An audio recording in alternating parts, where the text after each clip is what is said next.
Briseida Resende has a bachelor's and a postdoctorate in biological science, a master's and a doctorate in psychology, experimental psychology, from the University of São Paulo. Currently, Dr. Resende works as a full professor at the Institute of Psychology at the University of São Paulo and is member of the Attention to Indigenous Persons Network. Professor Briseida has experience in animal behavior and evolutionary psychology area, working on social influence on learning and development. Thank you very much. No, it's working. Thank you very much. But it's going along, so I have to stop it. I'm very glad to be here and to learn with you. And now we are changing the subject a little bit. So just a minute, I have to understand what's going on. Because the presentation is going along, so I have to tell it to that I'm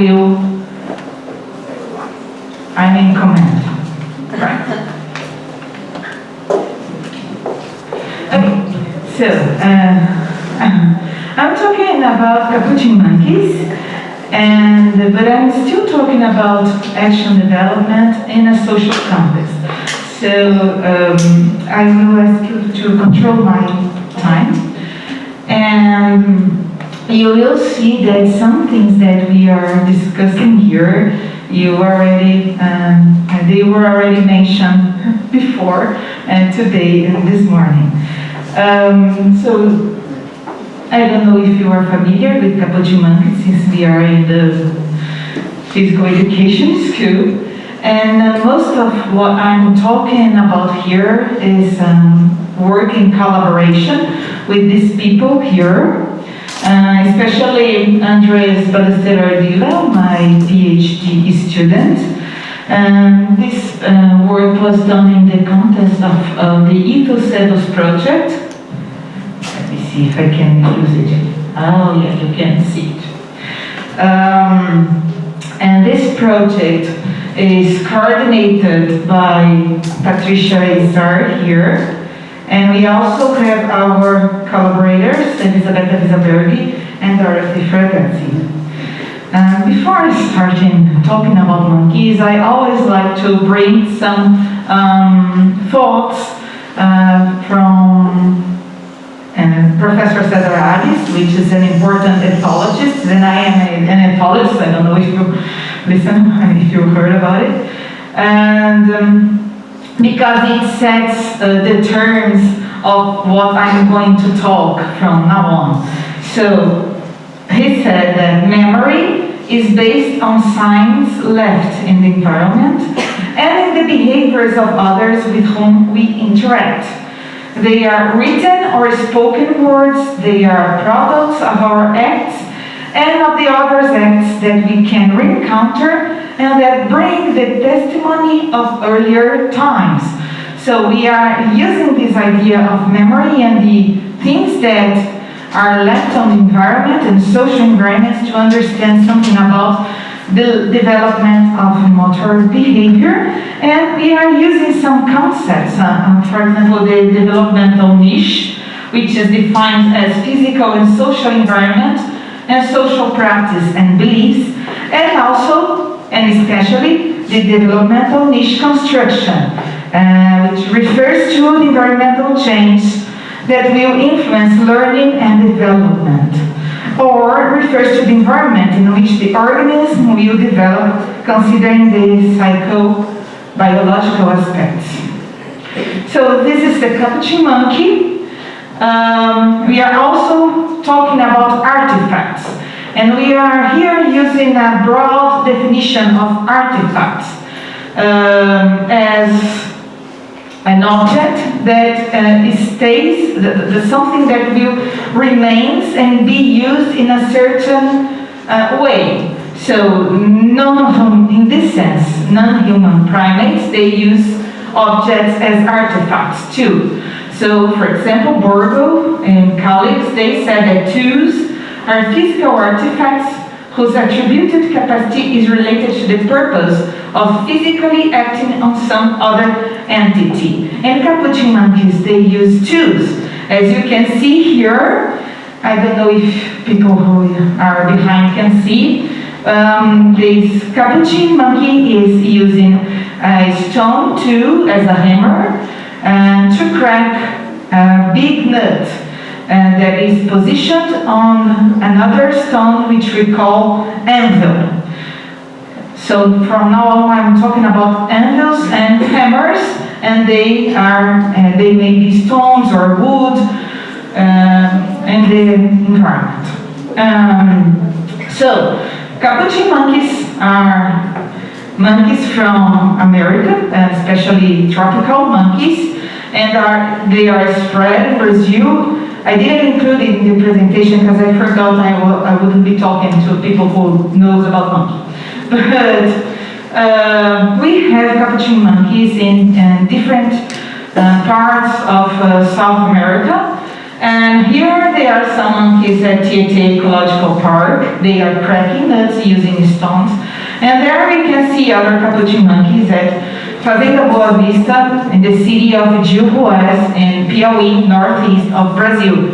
He's also cracking nuts, but as you can see, here we have a different kind of stones as hammers and anvils, and different kind of nuts. Here you can see a smaller nut, a jerica, and there a bigger nut and a different kind of stone.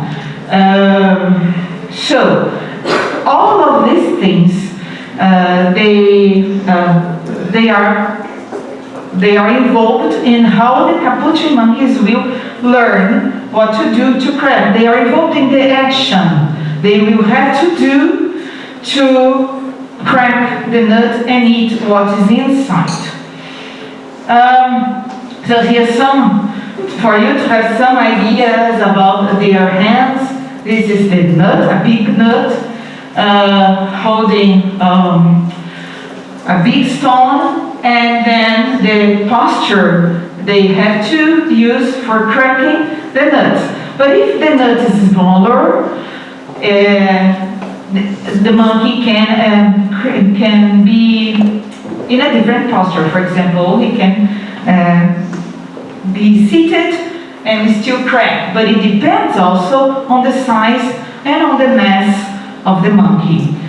So, and it's we call it a tradition. It's an animal tradition, and so it's within a social context. So other monkeys are watching, and thus they can change the environment, and these things build what will catalyze the behavior. So I'm not going through all these slides here, but then if you want, you can ask me or email me or whatever, okay? There's some other pictures for you to understand something more about how they are. And I'm talking now about this population in Juarez City. It's in the state of Piauí here. So we are in São Paulo here for you, but I think you. So, that's it. And this is Fazenda Boa Vista. There they crack 4 different types of nuts: piaçava, tucum, catulé, and catuli, plus cashew nuts. Cashew, it's not a nut, but I'm not talking about cashew here. These are fruits from palm trees that you can see here. And we are using the action perception approach. So now here you can make the connection with what Walter was talking before. And this is slide is in Portuguese. So we understand the tool use as a continual phenomenon throughout development, and not something that suddenly appears when you have maturation. So this is Lachman, one of the important thinkers in action perception perspective, and here he was studying kids using tools as hammers too. So that's it. And we are thinking about tool use, not as something that suddenly happens, it's just repeating, but it comes from routines that the infant, in the case the infant monkey and juvenile monkeys, they perform, and then they develop and to use emerge. So, social life gives opportunities for interaction with objects. So now I'm thinking about, we can think about human infants, but also non-human infants, such as capuchin monkeys. So, the social life, so imagine we have some monkeys cracking nuts here, and then the other comes and stays here. They are tolerated, they will find pieces of nuts, pieces of stones, and maybe then he will work on that and start cracking nuts, and then they crack, and we have the emergence of this complex behavior, especially for a monkey. I like monkeys, so I like monkey pictures, and since I figured out that you are not familiar with that, take a look at that. So you have the big stone here, and we have this hammer at Piauí, which is a soft stone. So it means that when the monkey put the stone here and crack, it forms holes. These holes, when the next month, suppose this younger one here comes, and this one goes out, and this one takes the nuts, there will be already a hole on the stone, and it will catalyze the motor behavior. And so we think the social learning, it's a kind of social learning because environment was changed by the previous monkey. And now, in this study that I will focus, we were studying the reuse of stones and the reuse of the nuts, in the sense that the monkey will take a nut that was already there at the nut cracking site and reuse it for cracking.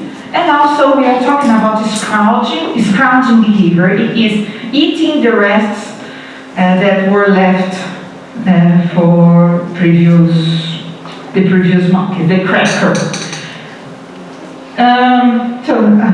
We had this paper published in 2013, which we were discussing about what we call the fourth dimension of tool use. And this fourth dimension would be time, because we were thinking about the artifacts left on the nut cracking sites, and these artifacts were preparing the social environment, preparing the environment for learning. So when the previous cracker left, there were something that were there, and these enduring artifacts, they were important for learning.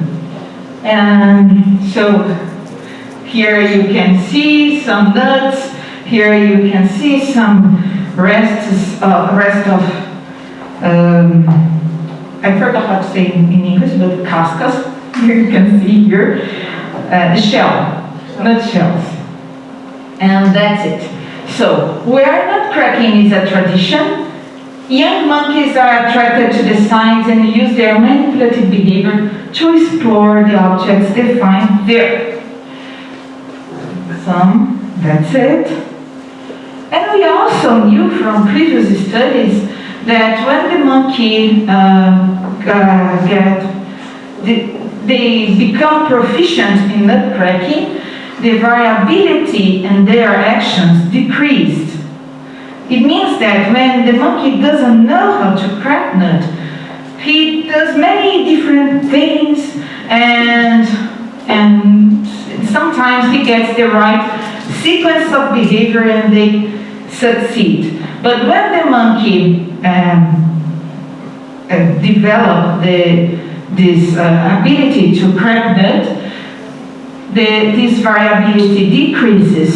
So we know that it's decreased. So the variability in actions, they decrease as the monkey got older and more proficient. So this is Juju the monkey, our pet, the pet from our lab. She was created by Flavio, one of our students. So, how do reuse of stones for cracking and scrounging behavior develop? How does an object become an artifact? We studied these questions at Fazenda Boa Vista, in Tietê Ecological Park, and in Sapajos libidinosus population, capuchin monkeys. And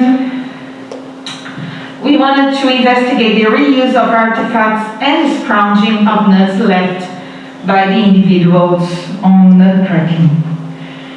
And this is already published, so I'm not going through all the details, and you can ask me if you want, or you can read the paper and whatever. But for you to understand how we did, how do we collect data? So we were at the site, so the monkeys came, it was spontaneous, it is a naturalistic study, and in a place where they regularly crack nuts, because they crack nuts because the palm trees are there, so they come and crack.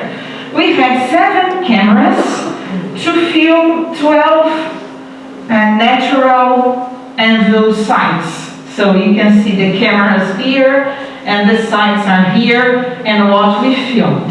And later we watched everything that we filmed and trying to find the best angle to watch and transcribe the behavior. Using Boris software for transcription. This is a picture of the film, so it's not very good, but you can understand our field lab, as we say. So these letters here, they refers to the nut cracking sites. And so we registered the frequency of stone and nuts manipulation and scrounging from the videos. If they were used before by another monkey, if they were reused immediately, it means when the cracker was there, or if they were used, you have a delayed use when the cracker had left. It's important to know that because the cracker must tolerate or not the one that is observing. So it tells us about the social context. And then the outcome, it means if the monkey succeeded, the nut was really cracked. So you can see here better what I told you about the holes. You can see full of holes. It doesn't happen in every place they crack nuts. Here in Tietê Ecological Park, it doesn't happen because of the material of the stone. So, but we consider that objects left on the site attracts the monkey's attention, and variability of actions decreases with proficiency. So, our hypothesis was that monkey's perception of nut as a food item and stones as tools changes throughout the development as a function of the acquisition of proficiency in cracking. So, the simple objects become artifacts. That's what we mean. Become artifacts when the monkey knows what to do to crack the nut. So these are our variables, and just to you know that we transcribed the monkey's reuse of hammers, anvils, and stones and monkeys scrounging up nuts. And our independent variables were the proficiency, the level of cracking skill, their age, behavior variability, and the presence of the previous cracker. And we used monkeys, ages, behavior variability, and proficiency as developmental categories indicating the cracking skills, and used generalized linear mixed models to test it. Another big, beautiful picture. What we found that while the monkey got older, you see the age here, the proficiency increases and behavior variability decreased. It was just something that we did to, well, we already knew that, but we had to check if it was still going on like that.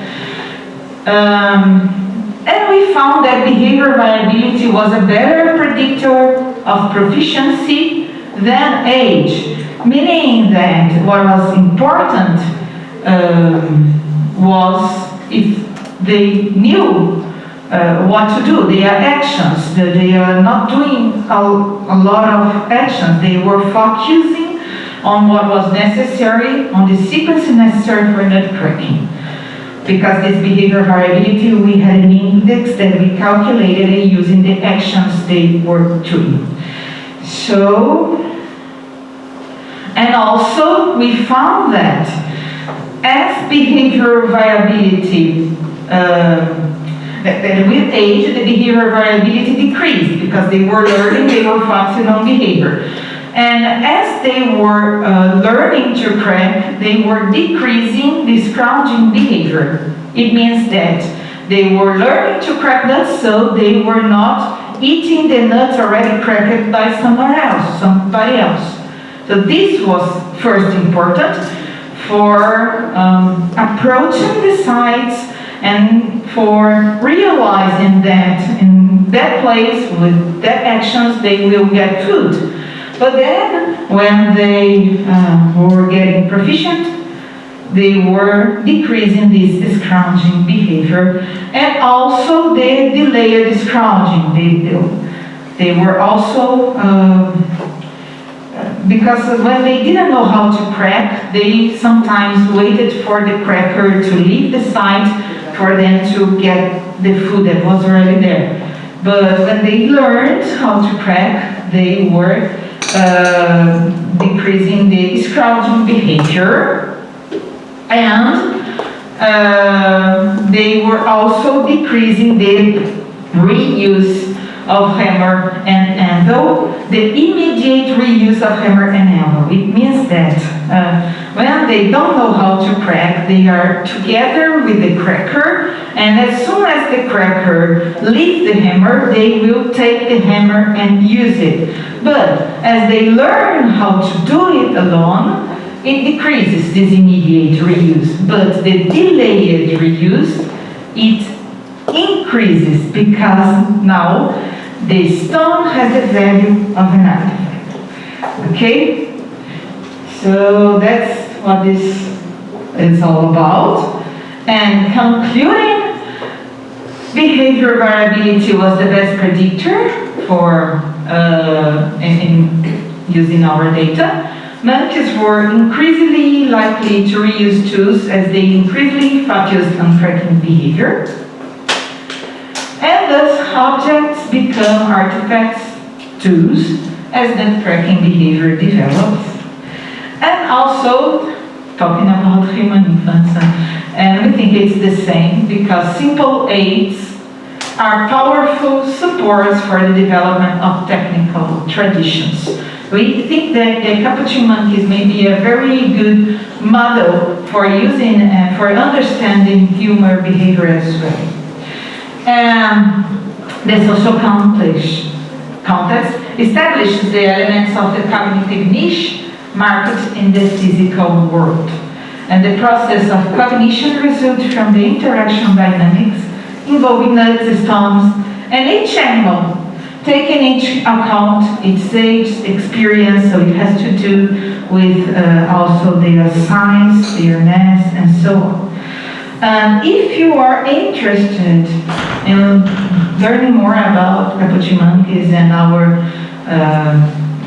and what they do, I think you can watch this video on YouTube. It's called Homens e Macacos no Sertão, Conhecer para Preservar, so knowing for conservation, and it's a really important issue here. I wouldn't like to finish this talk without telling you that conservation is a big issue and they are in danger because all of the places around the farm that we study, it's being used for cows, how can I say, to creation. So they are destroying all the places to create cows for selling, for food, whatever. So that's it. So we see it, and we started these studies in the beginning of this century, and it's really, we can really see the destruction arriving in our places. So that's it. I'd like to thank you very much. Thank especially Edson, Priscilla, and people who are helping here, and thanking you that are watching us, and all these people who helped collecting data and analyzing data and so on. And if you want to follow us on our social media, you can find us there, and you can also contact us. We are from the Institute of Psychology here, just in the same avenue, and we will be happy to talk to you. Thank you very much.